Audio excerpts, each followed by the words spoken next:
What's your problem? Give it a rest already. Okay, that's enough of that. Conrad, beers, where are they? Oh, yeah, the beers. I was just getting them now.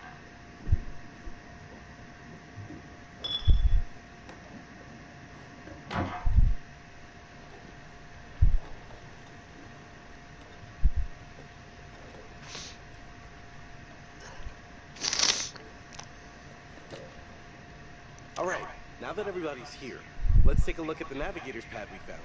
Maybe we can figure out why the plane was out here. Where'd you put it? It's in your case. Okay, I'll go get it. Hey.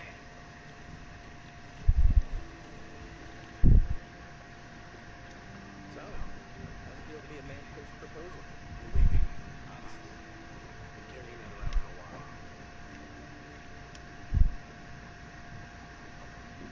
Why are you doing on the dial? I wanted it to be memorable. Just not that memorable. I have to ask you, asking a question on the bottom of the ocean like that is pretty romantic.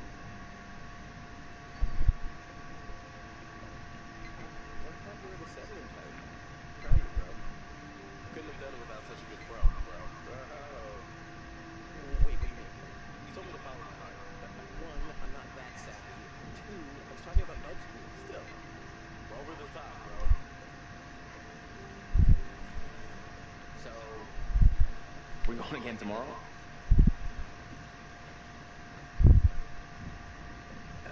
Yeah. It seemed a little too dangerous for my blood. Don't sweat it. I'll go down with you. We'll be fine. I'm gonna go find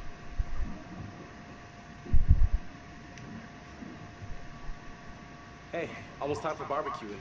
Got the pad yet? Oh, no, not yet. I got distracted.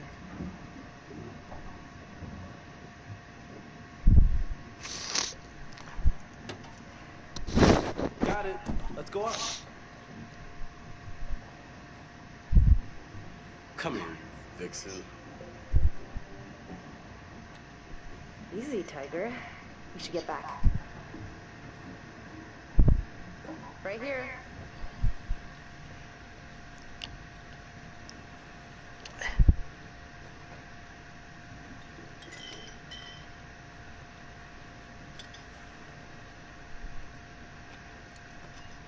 Hey, well there, sailor. Excuse me? Careful. If you did decompress too fast, then you should go easy on the beer. Alex, I'm fine. I think if I got the bends, I would know by now. Not always. Sometimes the bends can be super delayed. It could be hours or a day or two. The bends? Yeah, it's when you come up from a dive too fast. Yeah, decompression sickness. Nerd. Little nitrogen bubbles that get stuck in your bloodstream. Hurts like a bitch. It's really serious. Divers get sick and die from decompression sickness every year. And that is why the good Dr. Conrad says drink them if you got them, because either you're fine or you're gonna want a little something to ease the pain. Julia, I'm telling you not to drink any alcohol right now. Oh, come on. Telling you? Take orders from this guy? Just drink a beer.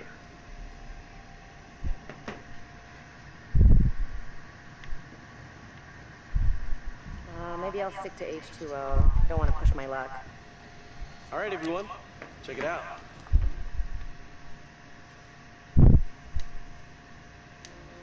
Manchurian gold.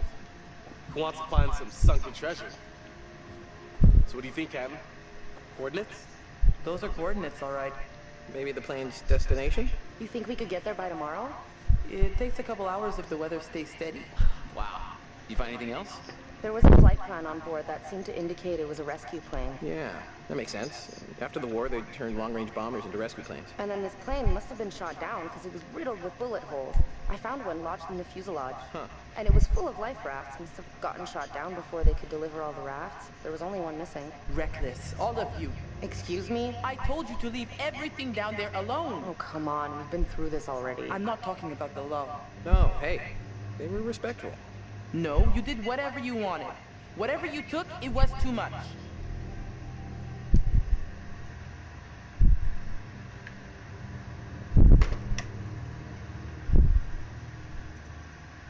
You're right.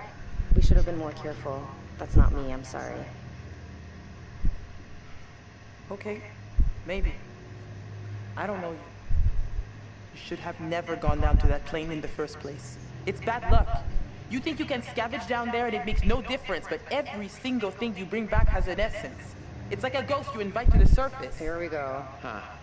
I never thought about it like that. You never think about much of anything. Well, maybe I never heard about such cool ghost stories. They're not cool ghost stories. Not like for fun. People drown in these waters and you have to respect their resting place. Damn straight. Brad, you got a fun ghost story, right? Yeah, I heard a story. Happened right around here, too. Let's hear it. We could all use a good show.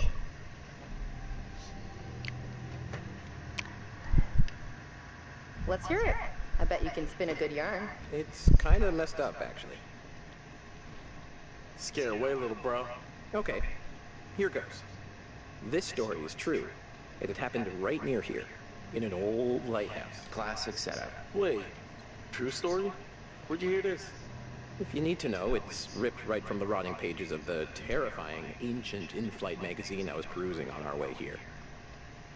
The lighthouse stood atop an atoll, isolated from the rest of the world, a lone beacon in the night, a sailor's respite. The lighthouse keeper would hear the waves pounding the rocky shore. One misty morning, he comes upon a woman, covered in blood. She's stumbling down the beach. He hurries to her aid and she falls into his arms, sobbing. As he hurries her back to the lighthouse, he asks where she's from. He doesn't waste any time. Smooth.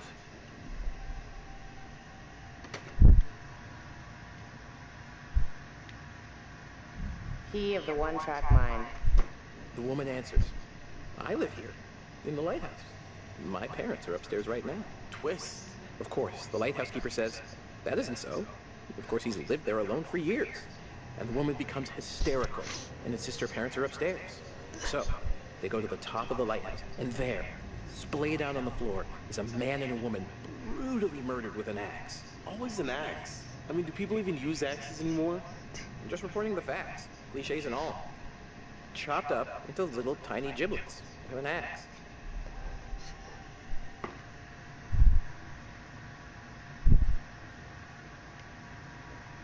So gross. Okay, so who did it? So, the woman, she's still hysterical, says her husband did it. And he's still here, in the closet. Ha! The husband, eh? So is this a warning to all future brides? Hey, no backseats. You're locked in. So the lighthouse keeper creeps over to the closet, opens the door, and, sure enough, there's a man inside.